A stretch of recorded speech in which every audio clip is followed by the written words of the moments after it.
Praise the Lord everyone. सबको जय मसीह की। आइए हम सब उस वचन को पढ़ते हैं जो पवित्र वचन हमें परमेश्वर के दास पास्टर अंकुर योसेफ नूला जी द्वारा और परमेश्वर की दासी पास्टर सोनिया योसेफ नूला जी द्वारा दिया जाता है। आइए हम सब उस वचन को पढ़ें। अच्छी लड़ाई को लड़ें, जैसे कि वचन याकूब 1:12 में लिखा है। धन्य है वह मनुष्य जो परीक्षा में स्थिर रहता है, क्योंकि वह खरा निकलकर जीवन का वह मुक्त पाएगा, जिसकी प्रतिज्ञा प्रभु ने अपने प्रेम करने वालों से की है। आमीन।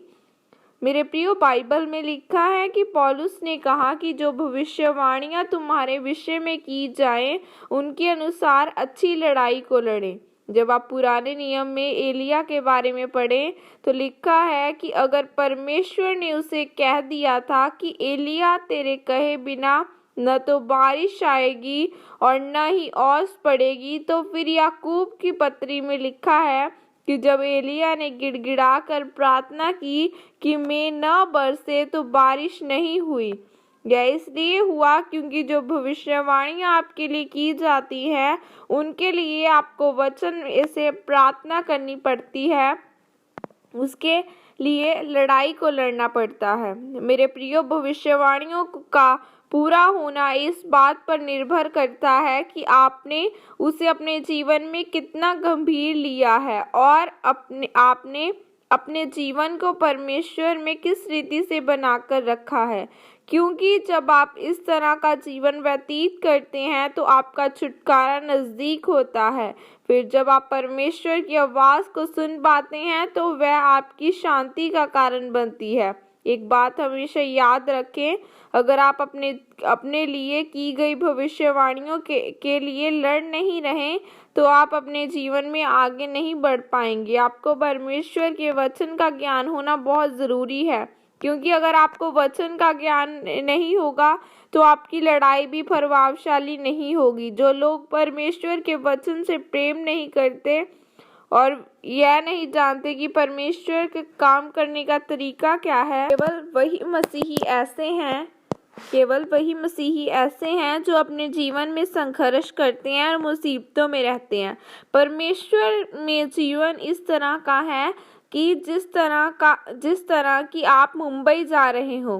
कुछ लोग साइकिल पर जा रहे हैं, कुछ बस में, कुछ ट्रेन में और कुछ लोग ऐसे ही जो प्लेन में जा रहे हैं।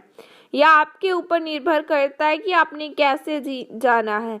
उसी तरह से आपको बाइबल की जानकारी है या नहीं, प्रार्थना करते हैं या नहीं, यह इतना मायने नहीं करता। लेकिन कोई स्वर्ग में आनंदित जा रहा है या दुखी जा रहा है, यह आपके ऊपर निर्भर करता है। मेरे प्रियो, अगर आपके अंदर परमेश्वर के वचन का सही ज्ञान नहीं है तो आपकी लड़ाई भी प्रभावशाली नहीं होगी। आपको अपनी मंजिल पर पहुंचने का सही तरीका नहीं पता होगा। याद रखें, अगर एलिया को पता था कि परमेश्वर ने उसके विषय में भविष्यवाणी की है तो फिर उसे भविष्यवाणी के लिए प्रार्थना करने की क्या जरूरत थी। इसलिए आपको यह पता होना चाहिए कि परमेश्वर का हर एक वचन आपके लिए भविष्यवाणी है, लेकिन वह सभी भविष्यवाणियां केवल प्रार्थना के द्वारा ही पूरी होंगी। अगर वह प्रार्थनाएं परमेश्वर के वचन से बीच से होगी और तो इसका मतलब आप अपनी लड़ाई को प्रभावशाली तरीके के साथ लड़ रहे हैं, क्योंकि वचन एक ऐसा हथियार है जो शैतान के हर जलते तीर को बुझाता है। परमेश्वर आप सबको इस वचन के द्वारा आशीषित करे। आमीन। यह प्रार्थना आपके द्वारा की जाए। सर्वशक्तिमान परमेश्वर के नाम में इस वचन के लिए मैं प्रार्थना करती हूँ कि मैं आपके वचन के ज्ञान में बढ़ सकूँ, ताकि जो भविष्यवाणियाँ आपने मेरे विषय में की हैं उनके लिए अच्छी लड़ाई को लड़ सकूं। प्रभु यीशु मसीह के सामर्थ्य नाम में मांगती हूँ। आमीन। पिता परमेश्वर, मैं प्रार्थना करती हूँ खुदावंद, मेरे साथ जुड़ा हर एक जन ब्लेस किया जाए, इनके घराने, इनके लोग, इनके मोहल्ले ब्लेस किए जाएं। बाइबल में लिखा है कि तू बच, तेरा घराना बचाया जाएगा। खुदावंद, इनके साथ इनके घराने उद्धार पाए, इनके घराने बचाए जाए। खुदावंद, आज का वचन इनकी जिंदगियों में परमेश्वर ब्लेस किया जाए, आज के वचन के द्वारा ये आशीषित किए जाए। खुदावंद, तेरी सामर्थ आज इनकी जिंदगियों में जाए। खुदावंद, बाइबल में लिखा है जैसा तेरा आसमानी पिता पवित्र है तो पवित्र बन। ऐ खुदावंदा हर एक परमेश्वर पवित्र जन किया जाए। खुदावंदा इन सबको आपके सामर्थ्य हाथों में कवर करती हूँ। आज के वचन के द्वारा ये आशीषित किए जाए। खुदावंदा इनके परमेश्वर बच्चों को तेरे पवित्र लहू में कवर कर दिया। एक्सीलेंट रिजल्ट्स इनकी जिंदगी का हिस्सा हो। प्रभु यीशु मसीह के सामर्थ्य नाम में मांगती हूँ, आमीन। सबको जय मसीह की। God bless you all.